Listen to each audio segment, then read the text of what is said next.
Hey everyone, and welcome to another episode of Trauma Uncensored. I'm your host, Brooke Shearer. We've got another great episode for you today, which we will jump into shortly. If you're a regular listener of this podcast, thank you for your continued support. And if this is your first time listening, I'm so glad you found us. This podcast was created as a safe space for community, connection, resources, and support for anyone navigating trauma, grief, mental health, or pain. Here, your experiences are both valid and valued.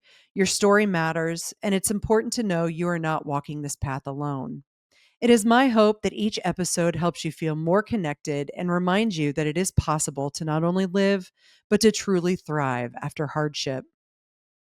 Trauma Uncensored began as an extension of my own healing journey following immense trauma. The course of my life changed in the fall of 2015 and led to the tragic death of our 9-year-old son, Logan, in 2016 due to a distracted driver whose reckless choice behind the wheel led to the crash. In the time since Logan was taken from us, I have fought for my mental health and for my survival. That fight has led me down an unexpected path of discovery, healing, and recovery. It has given me the tools to sit here today and share these conversations with you. If you're new to the Trauma Uncensored podcast, I invite you to start with episode 1 titled The Crash. In that episode, I share the beginning of my story, which provides important context for the conversations and guest stories that follow. Speaking of guests, we believe our listeners' voices matter deeply, and we welcome those who wish to share their experiences. If interested, click on the submission link in our show notes below, email hello@traumauncensored.com, or reach out through any of our social platforms. Just be sure to include the word guest in your submission. All show information, resources, and links can also be found in the show notes. Be sure to follow us on our social media platforms and subscribe to us on Apple Podcasts, Spotify, or YouTube. And if this podcast speaks to you, and I'm sure it will, we would truly appreciate you leaving a review. Before we begin, a quick and important disclaimer. This podcast discusses topics related to grief, loss, trauma, mental health challenges, survival, and more. While I have gained deep personal experience in these areas, I am not a therapist, and this show is not intended as a substitute for professional medical advice, diagnosis, or treatment. So stay tuned for another installment of Trauma Uncensored, where, as always, we're healing out loud. Trauma Uncensored. Trauma Uncensored. Trauma Uncensored. Alice, welcome to Trauma Uncensored. I'm so happy to have you on today. Thank you for having me. Absolutely. So, talking to you came very highly recommended by Lori Hooven, who I work with for my own EMDR counseling. And she's done amazing things. And when I told her that I am looking, or I've been looking to do an episode specifically dedicated to EMDR, she very enthusiastically recommended you. As we were talking before we started recording, I talk about EMDR a lot on this podcast. I was actually introduced to EMDR about 10 years ago, right after our son Logan was killed. But it was so fresh at the time that it really didn't do anything. My nervous system was just too hijacked from the, immediate trauma. I was reintroduced to it again in 2022 when I did my first tour in residential trauma, and it was fascinating to me. I mean, I had remembered a little bit what I had done in the aftermath of Logan's death, but the things that would unfold for me while I was in residential trauma doing EMDR was profound. And I would leave I would leave residential trauma and I would continue to kind of spot EMDR here and there until I would go back. I would do a second tour in residential trauma following the criminal trial of the man who killed our son. That would put me back into residential trauma. And when I went back in, of course, EMDR was something that was, immediately implemented. However, this time, and people have heard me talk about this, I also was doing in combination ketamine therapy, which Uh-huh. I know you're not specialized in, but I will probably pepper that in a little bit because I Sure. do believe the modalities of ketamine combined with EMDR are a very sweet therapy spot for a lot of people. I Mm. mean, obviously everybody's different. Modalities for everybody are different. What works for one person doesn't necessarily work for another. But I tell you, especially since I started with Lori, which was back in November, it has changed Mm. so much about me understanding my childhood wounds, where they started, and Um, even gave me the knowledge and the understanding and the strength to be able to um, follow through in a very difficult situation right now. mm. I mean, actually, I haven't, we're just going to publicly announce it. I have not yet. You're going to be the one here. But I have filed for divorce from my husband, Mhm. and it was what I learned through the EMDR and the ketamine together since November that allowed me to, be able to unpack things and allow myself to understand the traumas that are so strong in my characteristics of what I allow in a relationship, Mm. um, what I don't allow for myself, things that can be toxic, and I that's not what I want for my life. And I see a very actually strong correlation between that relationship and what I learned through the relationship of my father growing up. And Mm. this again, all through EMDR, right? EMDR just it's amazing. And to be completely honest with you, never until I worked with Lori, and this could be because, I don't know that I was ready for it. I do believe in everything in its right timing. Yeah. But when I started working with Lori, it was very interesting because it's like my brain has been so eager to pull things up from the deep recesses of my brain that I have been remembering things that I'll go, I haven't thought about that in 40 years. I Mhm. totally Mhm. forgot about that. But this happened and I remembered how scared I was. Or there was this instance where I literally was fearing for my life, Mhm. um, Mhm. and how that sets a stage, and I have to sit there and it's like I know my brain's trying to tell me something, but I have to keep working through it. And I close my eyes now because it's like I'm sitting in session with her. But I have to close my eyes and really let my brain do the processing and get to an event that is like shielded from me. But Mhm.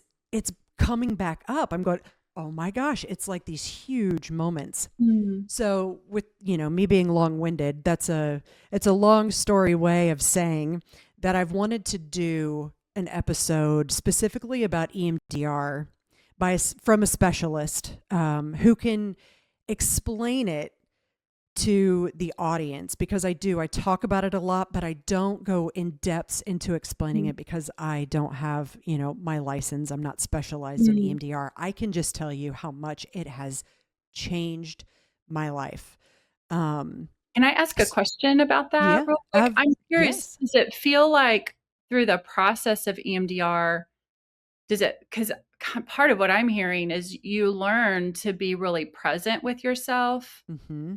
and through the process of being present with yourself, you started gaining some new insights, Absolutely. and some new thoughts about things that were happening in your life, some new insights and connections, Yep. about how the past is connected to the present. Absolutely. I mean, and I could tell you, for example, here I'll give you an example. Okay. Maybe you can use that to further what you're talking about now. So I had this experience when I was just a couple years old, and basically, without detailing out the experience, I learned then at just 2, maybe 3 years old from my father that love is not safe. Mm. And I had never really thought about, like, I know a lot of the different traumas I have encountered or I live with because of the experience with my father. Mm. The unhealthy safety mechanisms, the unhealthy behaviors I have pulled into, relationships throughout my life, the lack of self awareness, the lack of self esteem, Mm. feeling like I have to take care of everybody because he actually used me as his surrogate spouse. Mm. And I knew all of these things already. But when I started in EMDR with Lori, and I was able to, like, I remembered this instant because of some work I had done prior to meeting with her. But as I got into that with, Lori, I realized that's the message that came up. My dad Mm. basically abandoned me in a situation that made me feel extremely unsafe, Mm. super fearful, right? Scared for my life. And I learned that love isn't safe.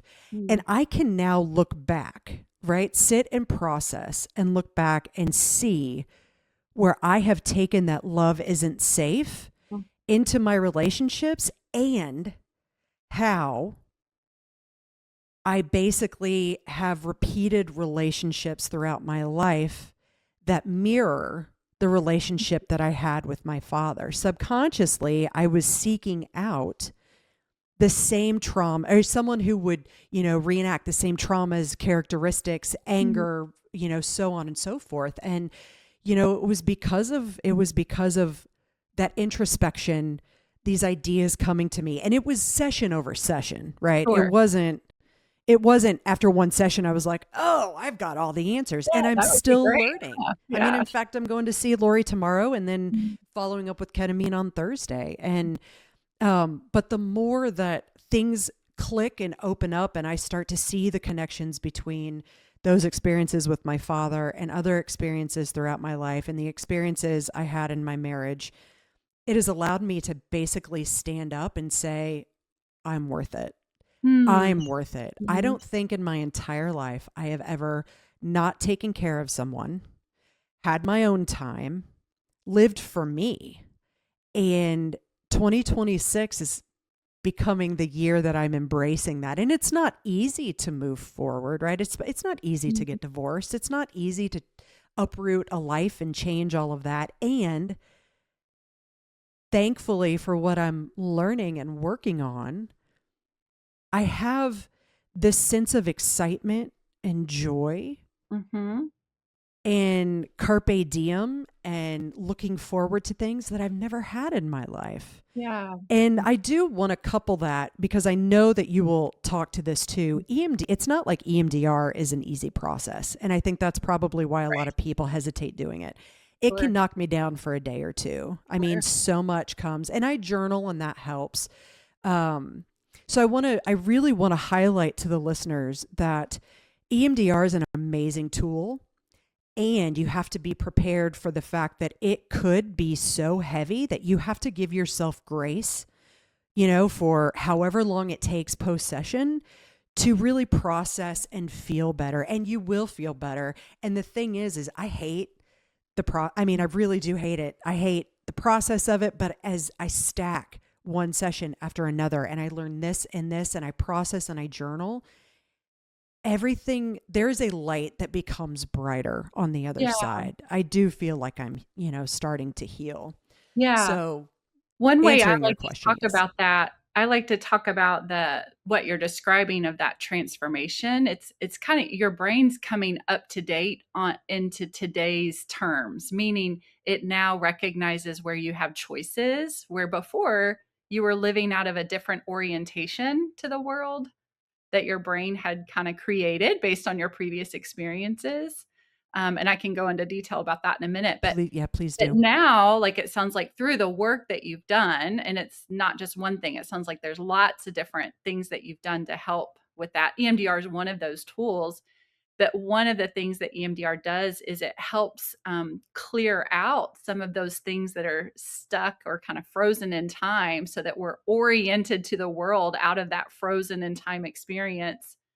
And now, since that's cleared out, you're able to actually be kind of oriented to today, to the age you are now, the world that you live in now, the space that you have now, and the truth of what's actually happening in your life now. And it's that up to date orientation in time. We call it. It's like, yeah, your brain's kind of adaptive. It's like adapted to the truth of the now. And I mean, that is a beautiful thing. And that is so very comforting to hear, because I don't think a lot of people recognize that the way they behave or they act in life today can be a result of stored trauma, from something in the past. And it's not only recognizing that trauma or being willing to accept it or be accountable for that trauma, it's also being accountable for fixing, that in your body. If you truly want to heal, that trauma has to be released.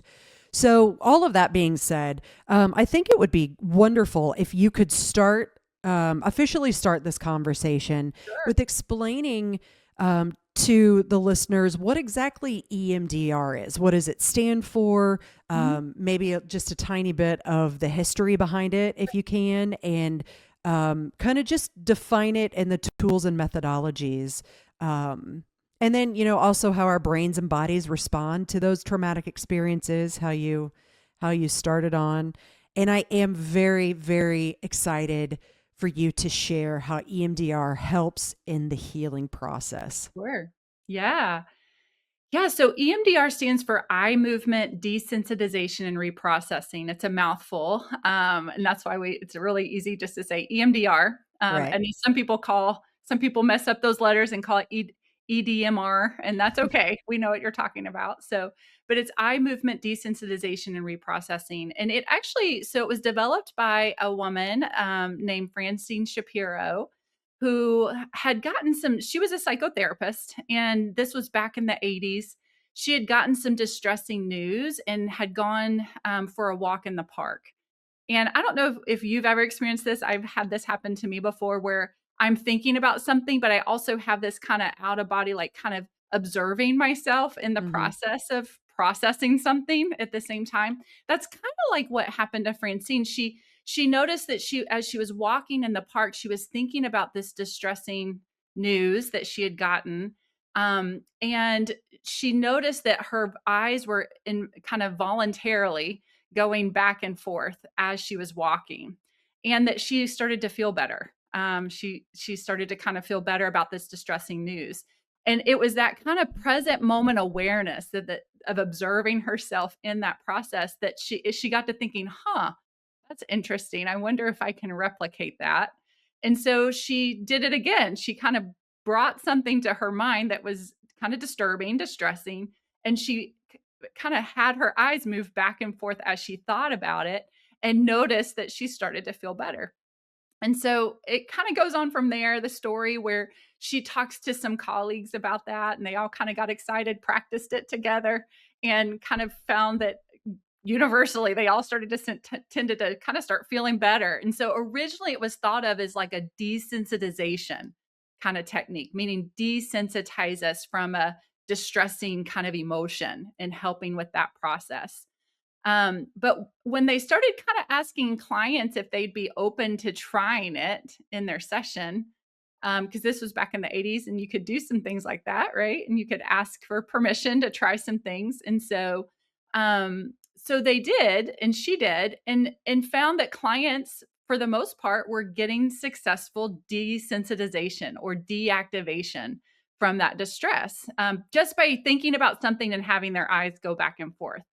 It got developed more kind of in a protocol and a model. And what they started finding was that clients weren't just desensitizing, they weren't just feeling better, they were actually having new insights, new Mm. thoughts. They were actually having kind of connections, and these associated memories were kind of making connections, and people were not only feeling better but feeling different afterwards. And that's where they added that reprocessing part to it. And that's over a course of several years. The first kind of trial study was done, I think it was 1989. Don't quote me on that, but it's somewhere in there. And that was done with veterans with PTSD, Mm-hmm. and found to reduce significantly the PTSD symptoms. Even looking at follow up studies, I think 6 or 9 months out, still seeing the same reduction of symptoms that far out. And so it became back then this exciting new PTSD specific treatment. Um, Now, since then, there's been tons of studies to show the effectiveness of EMDR. Again, most of the studies are on specifically PTSD and PTSD symptoms, and those trauma-specific symptoms. I think it was even listed by the World Health Organization as one of the leading trauma treatments that existed. Um, but since then, so this, back in the 1980s, since then, we've come a long way. And they've actually found that it can also be effective in helping with other types of symptomology and other types of kind of psychiatric kind of diagnoses, if you will. So there's not as much literature on these other areas. Most of the literature exists for trauma symptoms specifically and PTSD. But there's some really promising stuff coming out around the use of it and adapting it for so addictions as an addiction treatment, for OCD, for anxiety disorders, when people experience psychosis. There's a trauma component that happens when you're in a psychotic episode, and even how you experience others in that episode. And so, kind of helping with that. There's even protocols for grief, like you were sharing about your son. There's specific protocols around helping with just the trauma pieces around grief, especially sudden grief and traumatic grief. So there's a lot of really promising ways that EMDR is being used in lots of other areas in symptomology. But I do want to be real clear that most of the literature, the most effective literature, is showing that it's most effective with PTSD symptoms specifically. Yeah. Yep. Yeah. Yep. I mean, and that makes sense, at least, in my case, but I'm actually curious. It's a curiosity of mine to actually know the percentage of people who don't live with some form of Yeah. PTSD, honestly. Sure. Well, and I think there's a difference between, and this is what's important, because trauma is kind of a big word that's used a lot now. And people can experience trauma symptoms, but not meet full criterion for PTSD. That's fair. If that makes sense, right? Yep. And that's actually mostly the case. In fact, there's actually a lot of literature. If you look up post-traumatic, instead of post-traumatic stress, look at post-traumatic growth. And you can see literature around actually that more people have positive outcomes that can come post-trauma in terms of that adaptability that happens post-trauma and meaning making that can happen. There's some fascinating literature that you can find, especially following 9/11 around that is really interesting. But people can experience positive outcomes or positive adaptability post-trauma. But you can also still have trauma symptoms like we think about, but it doesn't meet full criterion for PTSD. I think, yeah, go ahead. Sorry. No, you go ahead. I do want to say, if it's okay, if I can pivot for a moment, I think it's helpful to really understand. So there's stress symptoms and trauma. There's trauma responses that our nervous system has to traumatic events, that it's universal. And I'd love to talk about that for a minute. And Please then do. how does someone experience a traumatic event? And then how does one person go on to develop PTSD and another person not? Well, and that's interesting. Let me sidebar just for a second.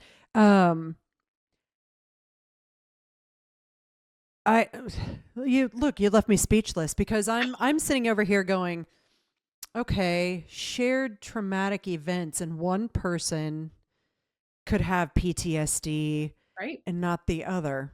Yeah. How interesting. Yes. And we find this information when we look at kind of military studies, right? You have maybe 10 people go into a common experience, a really big traumatic experience. And then you look at them follow up, and maybe 2 experience PTSD symptoms 6-9 weeks out, and the rest don't. right? And so that's where you Interesting. can see some of that. We see it a lot with 9/11. Just because people like went through 9/11 and went through the horrific experiences of that in New York City, there's lots of literature that show people actually didn't develop PTSD Hmm. post 9/11. And in fact, it's pretty staggering the number of people that didn't. And so it's real fascinating, right, to really kind It of understand that just because you go through a traumatic experience doesn't mean you're going to develop PTSD. PTSD. And And I think I have the fun letter C in front of mine too, yes, complex. complex. Yes. Yeah. And that too, if you've got the chance or the opportunity, I'd love for you to explain that because I see the C coming on the Wow. scene a lot and more, and people are now throwing out CPTSD where traditionally it's just been PTSD. So Correct. if you can talk more about that or help define that too, that would be wonderful. Sure. Sure. Yeah. So, maybe first if I could start with just what are our trauma responses, right? And these are universal and most people are familiar with them. They're the way that our body and our brain and our nervous system responds to a really life-threatening type event, right? And so our body naturally kicks into gear to help us survive a life-threatening event. And the way I'd like to describe it, it's like our nervous systems are pretty amazing, and they're designs to be for us, for our survival. And so the ways that our brain and our nervous system are for our survival is they kick in when we are threatened in some way, or our brain picks up that there's a threat of some kind. Our will it automatically, without us having to think about it, goes into those trauma responses, or survival responses is another way I like to say it. And those primarily are the fight response, which people are familiar with, the run response or flight response, the freeze response, or the collapse and submit response, which Hmm. is that last one's kind of like dissociation. What's interesting about those, so these responses develop with our brain development. So when we're really little, the only ones that our brain kind of is developed to be able to do or go to when we're in a situation where we feel like we're in danger is the freeze and the fight, collapse and submit. Those are the only two that we have access to because we can't fight our way off. We're not strong enough, right? We're not fast enough up until a certain age, right? And that's usually more like elementary age. So before that, we call it kind of those pre-verbal stages. You really just have these two options, and that's what your brain is going to do when you feel like you're at a threat. Now, I'm going to bring on that complex piece for just a moment. If someone experiences, like if they live in a household where their primary caregiver, meaning their primary source of survival, is being harmed in front of them Mm. or is not accessible to them, then your brain learns to go into that survival response quite often to survive. Um, and what's really pretty amazing, because again, our brain's for us, and here's how it's for us too. Our brains will do what we need to survive in a moment, in an instant. And if it worked, our brain files that away as like that worked, to do that again next time, right? Yep. Yep. So let's keep doing what works, right? And so when you add on that complex PTSD piece, that this is when people experience repetitive kind of neglect or repetitive abuse or repetitive like scary situations happening around them in their community, in their home, in their neighborhood, then the nervous system learns to orient to that in a way where it's always prepared for that, right? So it stays in that hyper vigilant kind of state, always looking for that danger, if you And will. And it you know can learn what's that. interesting is through this process I have learned in certain situations. In fact, it was highlighted for me last night. And the fortunate part is that I'm aware of what's going on. I no longer have to be like, oh my God, my body, is all tensed up and I'm shaking and I Yeah, don't know, right. what's going on and what's wrong with me. I know to be able to recognize, okay, I'm about to be put in a situation that my nervous system has been trying to safeguard me from for a Right. very, very, very long time. Yes. Um, and it's reacting because it doesn't feel safe. And I'll tell you what, I mean, I verbalized it with someone, actually. I verbalized it. I was like, I know this is what's coming. I know why my body's reacting to Mhm. it. And as soon as that situation was removed or had ended, I was I was fine. I was Yes. walking through and just, I'm like, okay, I've calmed down now. Yeah. Your Um, nervous system did exactly what it needed, I right? know, even though I'm Served like, you well. Yes. no, it's when Yeah. you almost want to fight it more because you're like, Sure. you're not unsafe. Yeah. Mm. And for when it becomes years upon years upon years of being subjected to a lack of safety in a situation or another, then it's going to respond. It's Right. going to prepare you. Sure. That's right. Yeah, because Hmm. it's filed that information away, right, in this kind of file folder, if you will, where it's, when there's anything that reminds your nervous system of a previous situation, it's gonna kinda I'm getting kind of ahead of myself, but so let me back up for a second and go back to because I do wanna get to that and talk about that, how it gets stored. But those primary early kind of ways that we survive is that freeze and collapse and submit. And the freeze response is really just that people describe it as you feel a rush of energy or adrenaline in your body, but then you find it's hard to say words, right? You can't form words in the moment. You feel kind of blank or scattered all of a Hmm. sudden. There's kind of a lack of feeling kind of real sluggish in the body and almost a lack of mobility. We call it it's a parasympathetic response. And then later, when your brain develops more, you develop that ability to do the fight or flight. Um, and and that can look like when you're in your most scariest moments, that can look like literally like fighting back or running, right? And your body kicks off and gives you the adrenaline rush you need to get away. Um, and so those are universal survival responses that everybody has, and it's how our nervous system is for our survival. And it really doesn't your brain decides which survival response is going to work in the situations that you're in. And I always tell people, whichever one your nervous system decided to do, and it decides in nanoseconds what it's going to do, right? Whichever one it decided to do actually worked because you're Right. here. Like you Right. survived and you Hmm. made it, right? And so it was effective, right? does the brain, if we start out in basically, a freeze or I've mentioned fawn mode before, where we just like shut down. And if that's where we start because we can't do we can't do fight or flight yet, then when we begin to adopt the fight or flight responses, is that something, because I think that there becomes value in each of those. Is Sure. that, Mhm.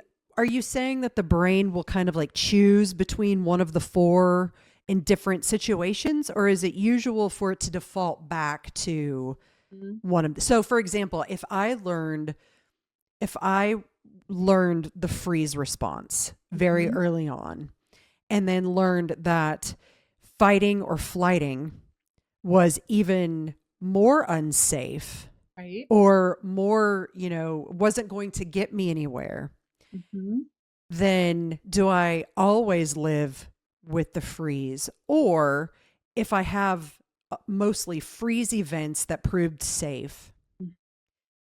but then had some fight and flight Yeah. opportunities that did create safety, does the brain then go, okay, well, this situation is related to, this current day situation seems related to what happened when I was a kid and I learned that Mm. fighting was beneficial, or, the freeze. So what are your thoughts or Sure. your knowledge on how the brain does it pick and choose, if you will, with each Yeah. individual situation? It's a great question. And our brains are brilliant and Aren't they? complex. all at the Aren't same they? time, right? I wish there Sometimes was I'm like, just give me a lobotomy, sure, please. sure. Please. I just want to sit and smile all Yes. day. So one thing I often say is the more pronounced someone's survival response is, meaning it seems to be kind of their go-to way every single time, it tells me the more often they had to use it early on and it worked. Got it. That might be an That easy makes way to sense. answer that. Yep. And then but then they may also every once in a while pop into some of those other survival responses because the again, sometimes and I'll kind of I maybe am getting into that, but sometimes our survival responses that are happening are actually flashbacks. Mm, how And then interesting. sometimes it's actually an up-to-date response to what's happening in front of me. Wow. Okay. That's super interesting. So what answer me this. So I'll use I'm primarily a freeze. Or go into the I mean, when it's really bad, I end up in the dissociative phase where I Mhm. need residential trauma or something Mm. extensive like Mm. that. But I've always been known to freeze. Now I'm working on that. That is what I'm working on now by clearing out, the from what I'm doing in EMDR and then following it up with ketamine therapy. But I do notice that, I mean, I could sit here and think back on times where the fight has come out in me Great. and the Yeah. flight. And it's interesting. Can those also be like learned behaviors or things that you watched Mm. from a parent? So, for example, every time so my parents divorced when I was 6. And all I did watching, as I was growing up was I watched my dad who he was a love addict, I believe. Go from one person to the next person to the next person. But the moment there was an argument, and he used to call me when I was younger and Mm. put me in the middle of it. I mean, he'd talk to me about it, and I'm like, now I go, Mm. that's crossing a boundary. But I watched him flee every Yeah. single time the little itty bittiest thing went wrong. Mm. And I've noticed that in my life as well, in relationships. It's, I've been able to work through those. So it's not Sure. something that I'm necessarily, I'm still active in that regard, but I was like that. Yeah. And so was that, I mean, in your professional opinion, was that something that was learned? Can these be learned as well? Or are they all based off of previous experience? Yeah, I think it can be both, Mm. right? And so, and again, it comes back to we have these, they're kind of, like I said, they're universal responses that we all have that's just organic to our being a human and our nervous system. And then we have the repetitive nature of doing something, experience something, and then our response is working. Mm-hmm. But we that can also come from relational experiences. So part of what you're describing also is you can pick up on certain kind of go-to responses based on the relationship that you're in with someone as well. And that's Got kind it. of what you're Yep. describing in terms of what Mm-hmm. you had with your dad, it sounds like, and what you I mean, observed and that's with just your one dad. example of so many Yeah. of the fight, I think flight, or freeze that I've yes, experienced. and it's interesting too when we start looking at even just personality. I mean, it can get more complicated. That's where I said our brains are beautiful, amazing, and complex, right? Because there can be some genetic components Mm-hmm. to our go-to survival responses and even personality pieces that can kind of also influence our go-to survival responses. And so all of it kind of can come together to make each person's, while we have these universal responses, the way that we do it can be kind of individual, if that makes Yeah. sense. Oh, yeah. I mean, like I was Yeah. mentioning before, everybody's different. Yeah. Everybody's experience is different. And if only we could just all operate from the same manual, be a lot easier. But so boring. Mm-hmm. That's fair. All right. Let me amend that to say in certain aspects, Yeah. if Right. there could just be this manual, Yeah. Then we wouldn't be doing a podcast about it, probably. right? I would not have a job currently. Right. That's Yeah. right. Yeah. That's right. So maybe I can circle back now and talk about then, well, how does it get stored, right? How does it get Yes. stuck, right? So we have these universal responses that come to our aid in the time of need when we need it, right? So when we have these really, I call them trauma experiences, it could be even just really distressing experiences. Because sometimes if you've ever experienced like public shaming or like a Mhm. public embarrassing situation, your nervous system actually kicks in and you have the similar trauma responses that can happen in those moments, right? And it's not necessarily danger other than there is a mechanism happening internally, which is gosh, I could go off on a tangent on this, but I'm not going to. I'm just going to kind of briefly mention it. But I love um, your enthusiasm.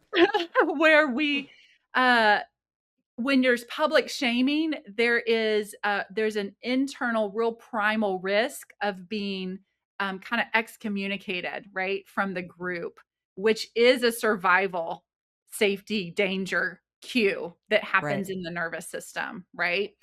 Even though that it's not as necessary to be a part of a group now in our society, but when we think back, in our epigenetics and back in earlier generations before us, it absolutely was necessary to Right. survival, right? Yep. So while we may look at a situation like a public shaming or public embarrassing and be like, well, it wasn't necessary, like they're not being stoned, right, to death or something like that. Historically, that could have been the case, and that is stored in our genetic makeup, right? And so that experience can bring up those survival responses. All that to say, once if we experience kind of a traumatic or a really highly distressing situation that brings up that survival response, our brains begin once it's over with, right? Like there's kind of an end time and it's over with, and then we have an opportunity then for our brains to kind of process what happened, and that can be either verbally, it can be even in our thoughts, it can actually be in our dreams. There's so many organic ways that's built into our nervous system to actually process something that happened afterwards. If you've ever experienced like like a wreck or something like that, I recently had one, and afterwards I was Oh. so shaky, and I was like having this experience where I was saying, "Oh, that's the adrenaline leaving my body," Mhm. right? Like I was able to Mhm. just name, "Oh, my body's processing what just happened by releasing all of that just kind of shot up inside of me," right? And so that's a processing that the brain and the nervous system in your body it's organically designed to be able to do after a really hard or traumatic experience. And it takes, on average, several weeks for full processing to happen. It's kind of the Wow. releasing, the making sense. It's like releasing of the somatic energy that happens kind of more immediately. And then it's kind of the making sense, making meaning that can happen after a traumatic event, kind of helping kind of orient to, well, it was very scary, but I'm safe now, right? All of that. That's kind of part of that process. And one of the ways we do that also is through dreams and through sleeping. And that's how our brains kind of process the events that have happened for us. So, how do people kind of get stuck in that? Well, some interesting research that's kind of been coming out over the last couple of years. One of the things that we're looking at is recognizing two ways that things get stuck. One is someone doesn't necessarily ever get a sense of it's over or I'm safe Mhm. now, right? Or there's not a sense of um, I'm okay Mhm. now. Because maybe there's pervasive things. So that comes back to that CPTSD thing again, that complex is living in an environment or in a home or in a family system where you don't ever really get those safety cues. And so the nervous system never really gets to process and release anything. It still has to kind of stay in that state. So that's one way we kind of see where things kind of get stored or stuck in that. Um, and then the other one is when there are earlier experiences of traumatic events that someone's experienced, like in childhood, that didn't get processed and they're kind of stuck in the memory network. And then they, in adulthood, experience a traumatic event, their brain will link it in to that earlier event.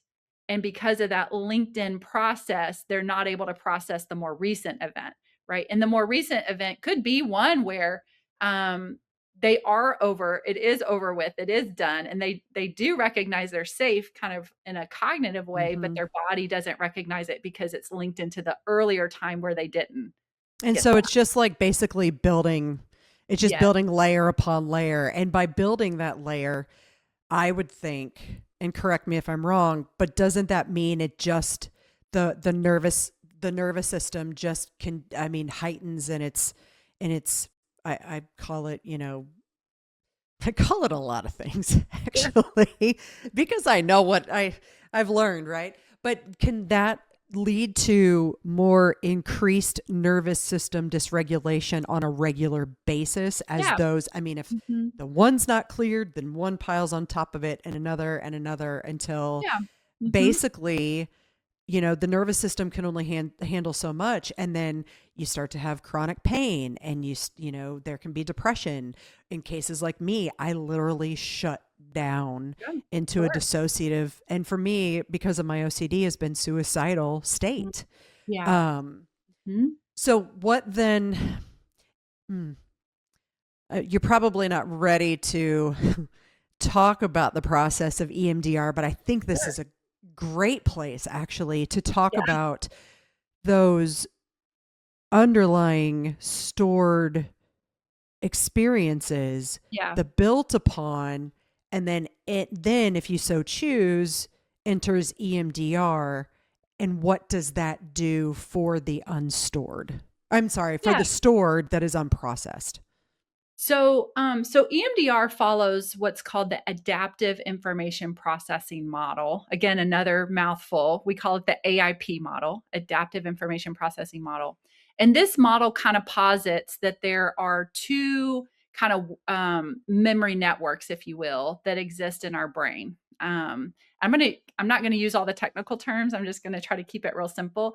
But these two memory networks, we have what's called our maladaptive memory network system, which has the maladaptively stored, unprocessed, kind of frozen in time experiences, if you will. And I even talk about it like they're kind of like little memory pockets that are kind of frozen in time, and they can link together and form these kind of whole networks. And you can have a whole network of Wow. maladaptive memory networks. But then we also have, and everybody has them, what we call adaptive memory network systems. And these are actually where we've experienced positive things in our life, or even we've maybe experienced negative things, but we've processed it fully into an adaptive state. We've been able to make positive meaning of it, positive meaning of ourselves and the world. The adaptive memory network system is also where we're able to connect to the truth of the moment that we're in, that present Hmm. moment awareness, all of that. So, what we do with EMDR, keeping that in mind, when I start to meet with someone, one of the things I'm listening for is how robust is that maladaptive memory network system, right? How many experiences? If we're looking at complex PTSD, that means we probably have a pretty robust maladaptive memory network system we're working with versus someone who maybe had a pretty secure attachment history, pretty healthy childhood experiences, and they just have but they've experienced maybe a couple of really hard, even horrific experiences in adulthood. My treatment with that second kind of example is going to be different than someone who has more of a robust maladaptive memory network system. Right. It's going to be a little bit more complex and maybe a little bit more slow of a process, because what I'm also assessing for is how robust is their adaptive memory network Hmm. system, right? Hmm. And the way EMDR works really well, it actually works with the organic way that our brain and our body already processes trauma. Okay. So the way that our brain and our body already processes trauma. Remember, I talked about after the event, it can take several weeks to process, right? What the brain is doing naturally in those couple of weeks, couple days, what it's automatically kind of releasing what it doesn't need and keeping what it does, right? And it does that through REM sleep when we're in REM sleep. It does that when we're talking and verbally processing and putting it in kind of a narrative format when we're talking through something with someone. That's why they've kind of added that protocol for a lot of like first responders and things where they have to kind That's of awesome. debrief afterwards. Because I'm just going to say really quickly, for all those people who have given me shit for a long time for being a verbal processor, It is a healthy That's right. thing to It can do. be a I healthy. was doing what I needed to. That's right. Thank you. Thank you for validating that. I That's appreciate it. right. Please continue.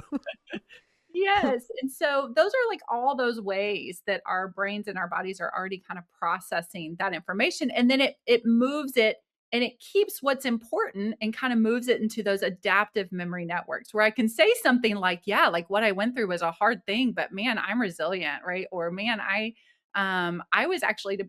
was able to be brave there, right? So there's something that's usually positive that kind of comes out of that processing organically that happens in our brain process. Now, when it doesn't, right, and it gets stored and stuck in that maladaptive way, it gets stored with symptoms.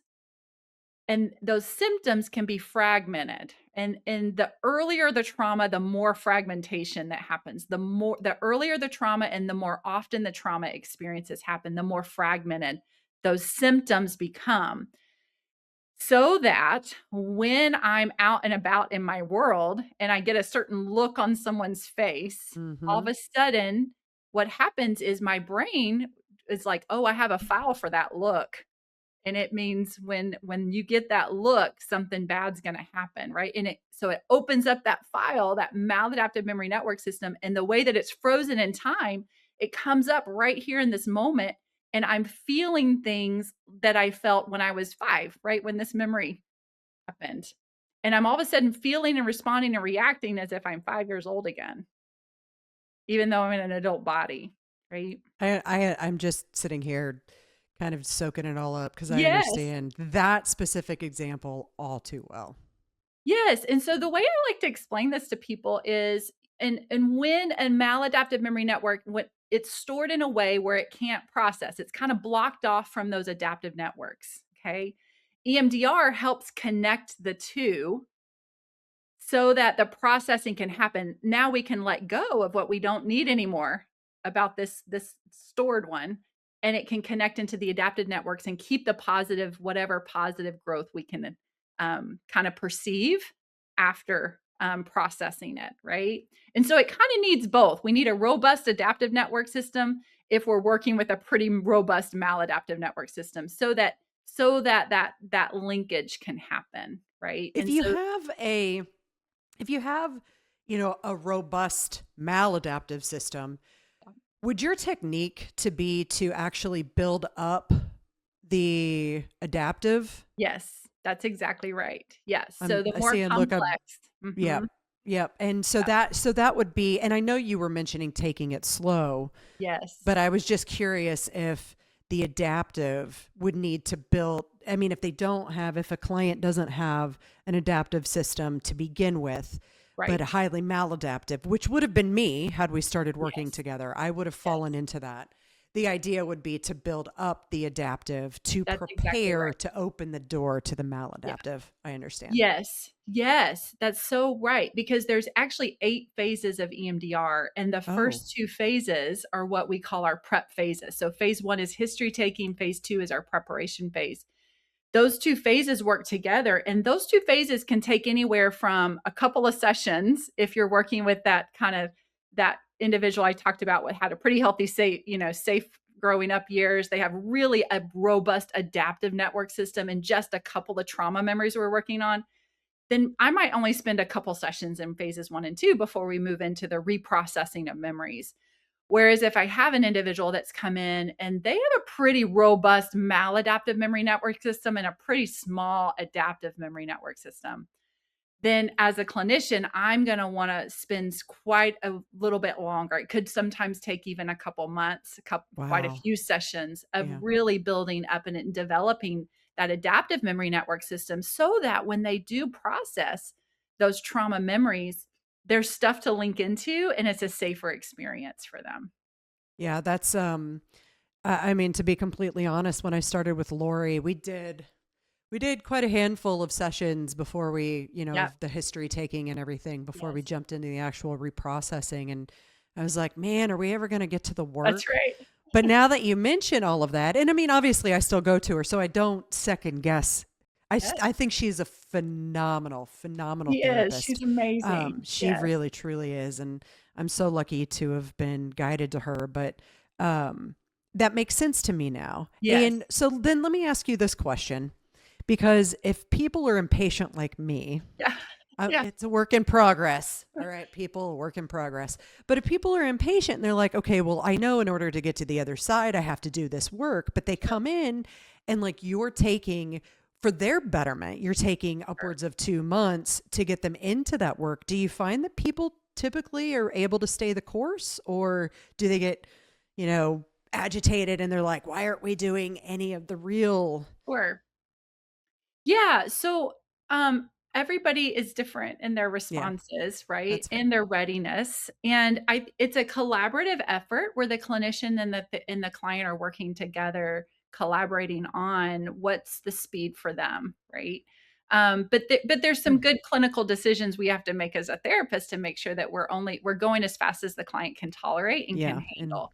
Because it is you kind of you alluded to it's an in-depth process, and it really is. It's amazing, and it is working with the client's nervous system to help them process trauma, but it can be really exhausting too, yep. and it stirs up a lot of stuff, and we just want to make sure that the client can handle that in a way that's safe in between sessions Yep. specifically, right? Well, and that's good information for those who are listening and have been like, I'm kind of curious about it. I Yeah, don't really know much about it. Oh, I'm listening to this, and this is something that I think would be very valuable to explore, is to also let them understand that it's not, obviously, like we keep saying, the therapy is so much different than other therapies. right. It's not like you're going into traditional talk therapy where you just like hit the ground Yes, running and, CBT and all of that. There is an actual pathway right. to doing the work that's going to Yeah, lead to the healing, but it's in the best benefit because EMDR, I believe, is so powerful. People have to be prepared for yeah. there to be a process, a specific process in this modality. Yeah, and I'll offer that in the prep phases, you're still doing EMDR. That is Yeah. it. Like you're doing phases 1 and 2 of EMDR, and that is just as important and just as impactful. I've had some people just in the prep work do get to some really deep insights and also Really? make some shifts and not even need to process memory. Their symptoms start reducing, and so they're just as powerful, those first 2 phases. But what most people, I this is why I wanted to mention it. Most people have this idea that EMDR is only phases 3 through 7, which is when you're reprocessing a memory. But really, the magic that happens, I hate to say magic because people joke about that all the time. It's not magic. It's actually working within the network system. But really, for that to happen, go well, it has to have a good phases 1 and 2. Yeah. And so if So your in those clinician's two going phases, and yeah, sorry, this is so fascinating to me. And I mean, I already knew enough about EMDR. I could ask questions all day long. And I'm hoping that people listening are having the same sure, questions. So, questions, yeah, what the modality that I've been familiar with in terms of EMDR to help reprocess all of that, move it from the maladaptive to the adaptive yes, In the very beginning, after Logan's death, the gal I was working with had the light, yep, like a the light light meter bar. that went back Mhm, and forth. mhm, But where I've found a lot of success in my experiences are with the paddles. So yes, holding two paddles in my hand, and then they vibrate and they go yeah, back and forth. So the intensity can change on how much that vibration is. The speed can change. yep. Do you use in those stages 1 and 2? Are you using paddles then, or are you simply doing like a talk therapy? Yeah, that's a Um, great question. Mhm. yeah, I Yes. mean, Mhm. I'm So sorry, go part ahead. of part of phase 2 is where you actually introduce the different types of bilateral stimulation, if you will. So there's actually lots of different ways of doing the bilateral stimulation. Let me talk a little bit about, maybe it would be helpful, why that part's important.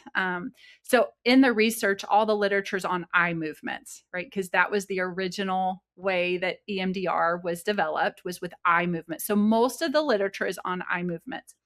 I've been doing EMDR now for 17 years, and I've used all different forms of bilateral, and they all work. So I'll say that. And most EMDR clinicians would say the same. But I do want to say, like, all the literature is on eye movements.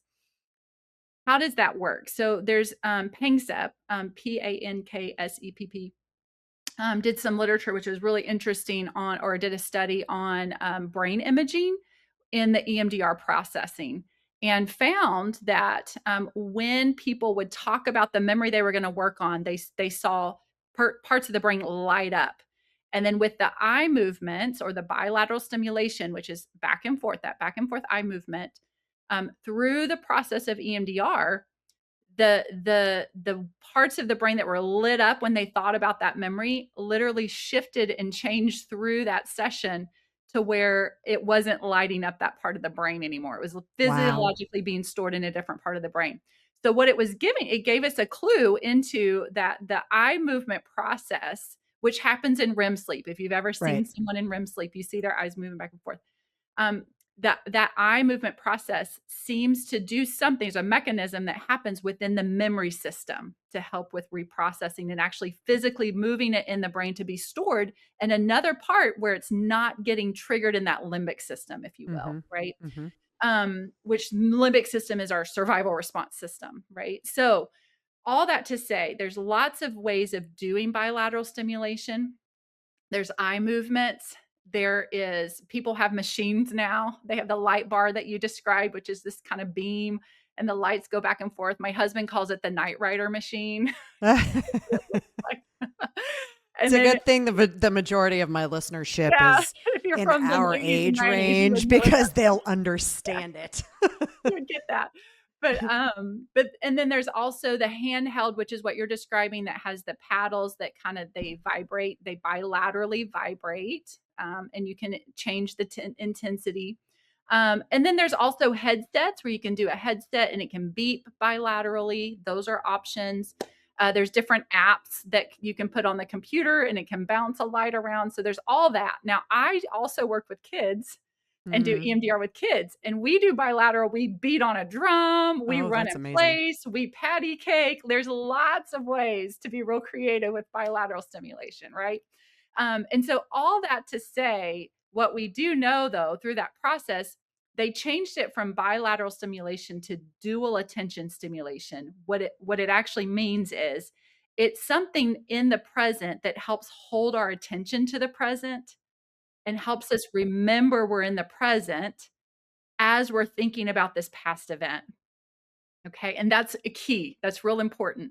So there's some kind of stimulation that keeps me in the present as I'm thinking about something from the past. So I kind of have one foot in the present, one foot in the past. And that's one foot in the adaptive memory network system, one foot in the maladaptive memory network system, which then allows them to begin, I say, talking to each other, right? They Yeah. can start connecting and talking to each other, where movement can then start happening. And so that's what that bilateral piece is for. I'm sorry. I'm just taking it all in. It's just fascinating, isn't It it? is. Well, I'm sure there aren't going to be a lot of people out there who are geeking out about this stuff like I am, but Yeah. well, because I've experienced it, right? And Yes. I'm Yes. experiencing it on a patient level Right. without knowing all. I mean, I know enough to be able to talk about EMDR, but Yeah. I've learned so much through this, and it's just fascinating to me how, I mean, just the whole process of the storing and improperly Mhm. storing and, hearing all of this. And I mean, you taught me today more about my experience, me Yeah. learning about myself. And, like I mentioned earlier, I would have been, you know, one of those people who fell into the highly maladaptive Yeah. versus the adaptive. Like, that's how my life has been, Yes. um, unfortunately, but it was also, kind of taught to me to be that way. So it wasn't just the experiences, it was what I was being taught that I think reinforced all of that as well, and would create new experiences to reinforce, so just like this big cycle of Yeah, crap. well, and if you think about when you're little, your world is the four walls that live in, right? That's Mhm. your world. Like, you don't really know anything outside of that. And so you're learning and your nervous system orients to that world, right? And then your world gets a little bigger when you go to school, but it's still pretty small and you're just Mhm. orienting your experiences. And so your view of the world comes out of those experiences, Yeah. right? And then you take that's your first 18 years of your life, really, Uh-huh. for the most part, maybe 16, if you will, till you really get to kind of go out and do a little bit more. There's a little bit more kind of exposure to what's out there. You take that and stick for 16 years, we'll just go with that number, right? That's your view of how the world works, is whatever those experiences have been.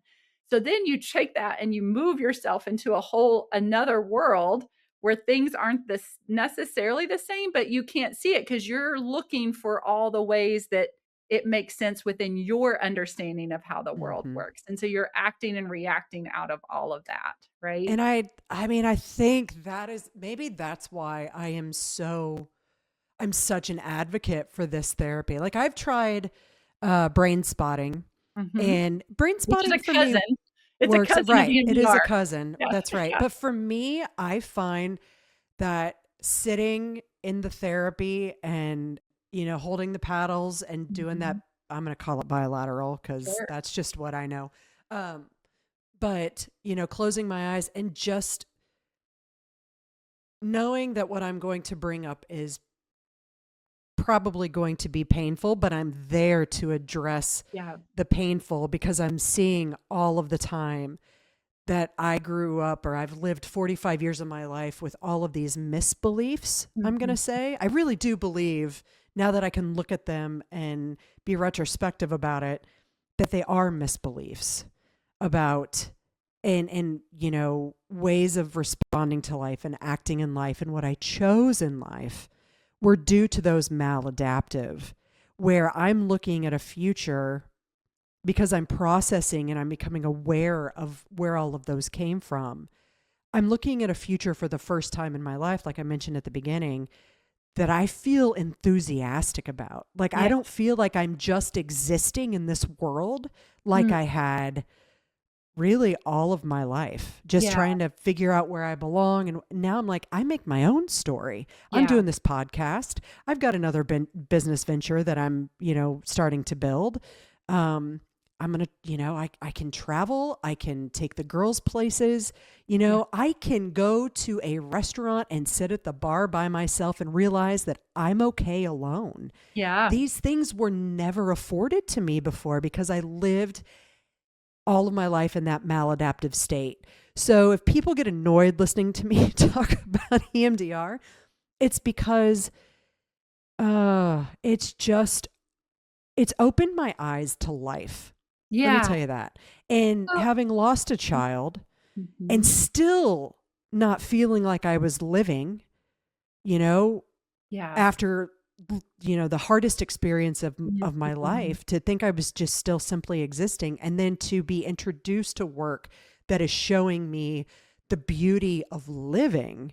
Yeah. How could I not just sit here and go on and be fascinated about it? Yes. Yes. Mm-hmm. And can I talk about how EMDR works really well for Absolutely. Yeah. people for just a moment?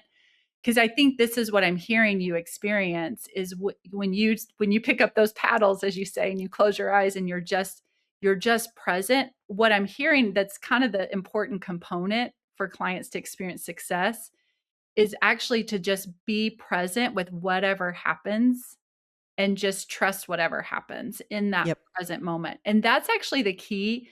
So a common misconception about EMDR is that it's actually about the past, and EMDR is not about the past. EMDR is actually about the present. The only thing I'm curious about from the past is what from the past is being triggered or activated or getting in the way in the present moment.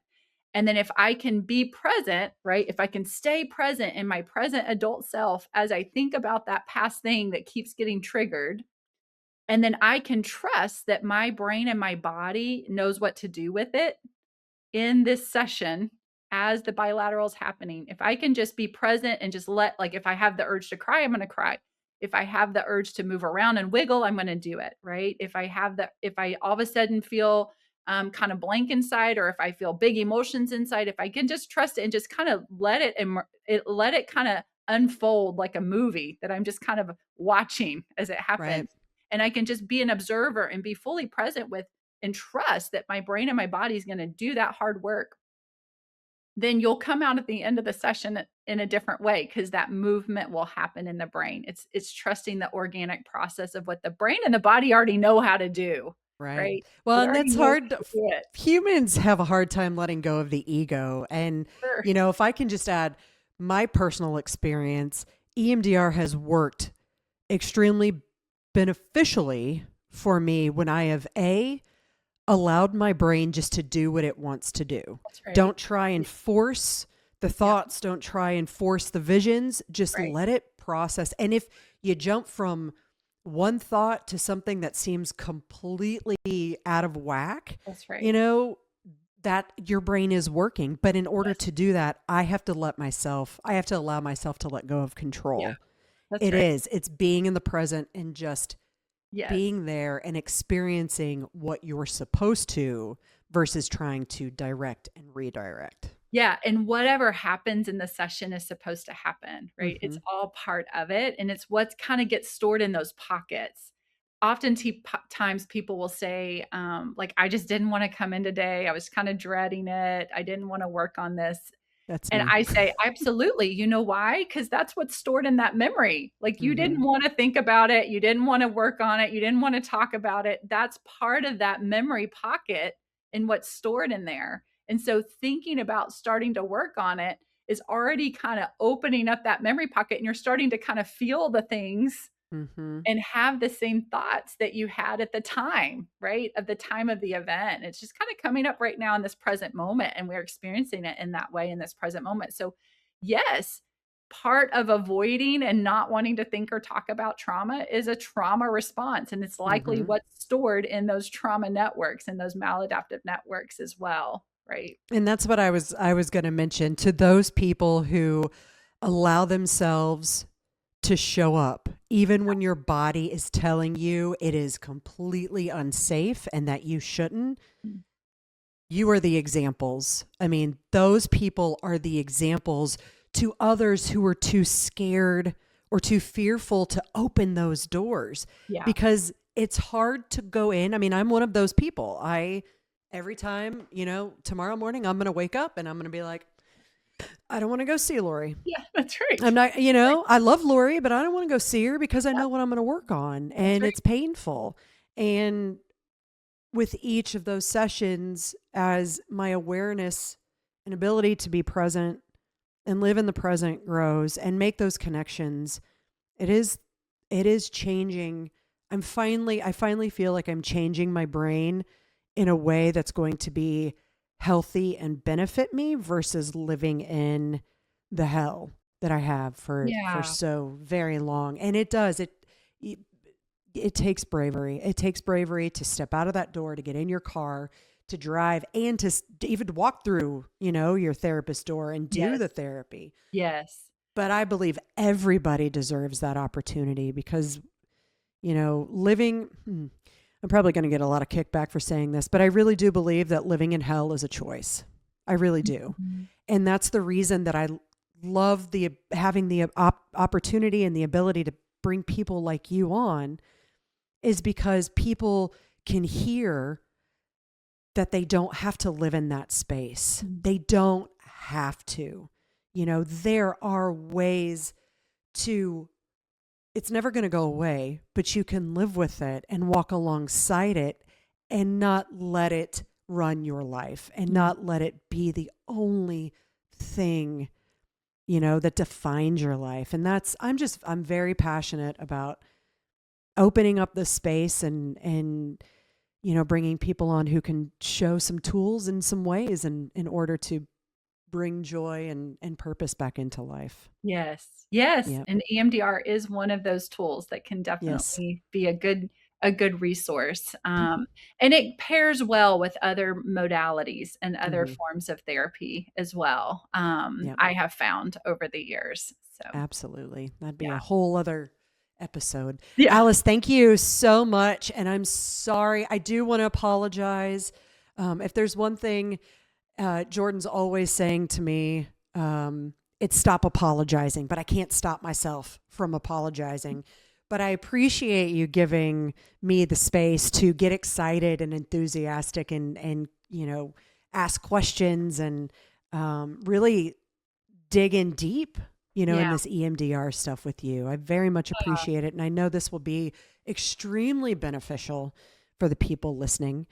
Before we go, is there anything that we may have missed that is sitting on your plate, glaring at you, going, I wanted to make sure I told everybody this Hmm. before the episode was over?